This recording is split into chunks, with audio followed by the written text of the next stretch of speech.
Hello and welcome to Sunday Conversations on Smooth Jazz 101, Smooth Jazz 100. I'm your host, Ashley Scott, and today I get to sit with another amazing rice stakeholder, Mr. Keith Ambersley of JIB Roadside Assistance. How you doing today, Keith? I'm doing good, Ashley. Great to be sitting in the hot seat. Yes, I've been trying to get you here for a minute because I want you to tell the people about JIB Roadside Assistance. You had some amazing wins here recently, getting some grants and being able to really grow the business. So tell everyone who you are and a little bit about your business, JIB Roadside Assistance. Sure. So again, I'm Keith Ambersley, originally from the UK, traveled around the world a bit, but now we've settled in Atlanta, Georgia. I'm married, I have a son, I used to work for financial services, big financial services firm, global financial services firm, and during that time, I discovered some inconsistencies with roadside insurance, especially through the insurance companies and the service providers, and I just started kind of creating a roadmap to really kind of make things better. I didn't want to leave a situation, and I think I have the ability to change it to future generations like my grandchildren. This has been going on for a long time, and I think now's the time to really change it and really make it better. So tell us exactly what your platform is. How does the technology bridge the gap that you found? So the technology is pretty much, it's an on-demand platform. So if you think about how rideshare has structured their platform for passengers that want on-demand rides to anywhere, our platform is structured using the same kind of technology and structure, but for roadside assistance. So instead of waiting 45 minutes plus for roadside assistance when you break down, we have enabled the technology to provide services in 45 minutes or less. Okay, so that means pretty much if there's a local towing company that can come closer to where I am at the moment, that technology is helping them to find me and I'm able to get the service that I need much faster than the hours you might have waited for AAA in the day. Right. And there's a reason behind that, because yes, back to your summary, it's really about a local network, creating a local network. Currently, the way how the system, the model is structured, it was kind of developed in the 1920s when the Ford Motor Company started producing cars, and then you had motor clubs popping up to support drivers.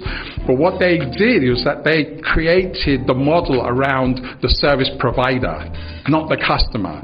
That's why when you call for service, somebody's coming from another town, another county to come service you, and you've got somebody just down the street from you. Right. But it's the way how the model was built, and they haven't changed it since the early 1920s.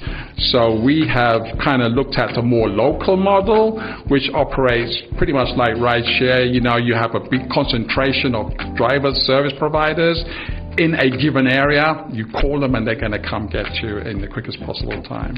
And that's going to be important when we have events like FIFA coming up, right? And all the things that you told me about the name for your business, JIB. Let's talk about JIB Roadside Assistance. What is a JIB? Because I didn't know about it until you told me. Right. So, it's actually written JIB, but it's not pronounced JIB. It's actually JIB. And JIB so if you think about a sailboat, a sailboat has many sails, but there's a main sail and there's a smaller sail.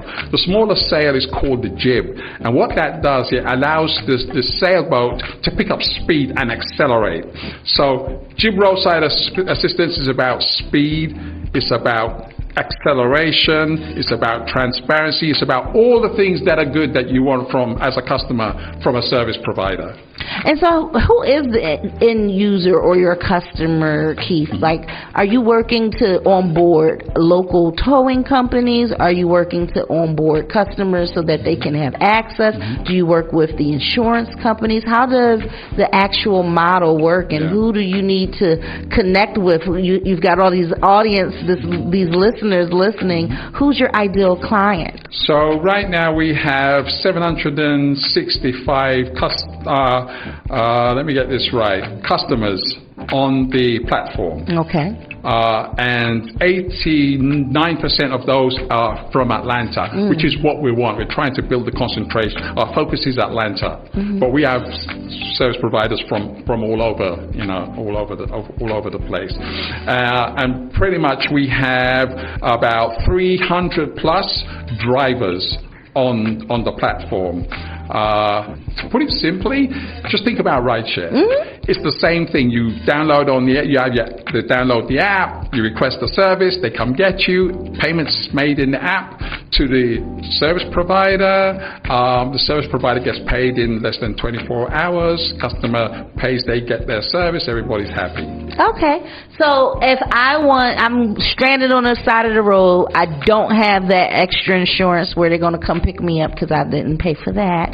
I'm going to download JIB Roadside Assistance, and they're going to connect me with a local person to help me. That's right. The platform will do everything. Okay. The platform is very intuitive, and it will connect you with.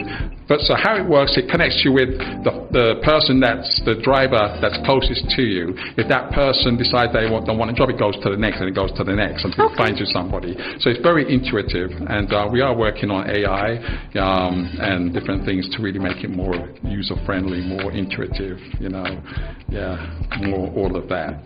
Okay. So how long have you been working on building JIB? Yeah, so we started let's go back to the story. So in 2019, I was going to a business meeting in Midtown, and as soon as I came off at the exit at Lenox Mall, I had a flat tire. Called my insurance, it took them 2+ hours. I had to cancel the meeting, I lost money. It was very frustrating. Then I kind of started to listen to the stories people that I engage with, just tell me what's going on with their experience, and even rice stakeholders. I've been in meetings with rice stakeholders and say, I broke down, I had to leave my car to get to this meeting, and I had to take an Uber to get here, and I have to go back to get my car. So there's a lot of inconveniences. So I started to do some research. I'm just a research guy. I started to do some research, and the Consumer Affairs website, they kind of collect all these reviews, and without naming names, one of the major service providers in that space, there were 2,600 reviews that were there. 89% gave them a 1-star rating, and 83% of them are women.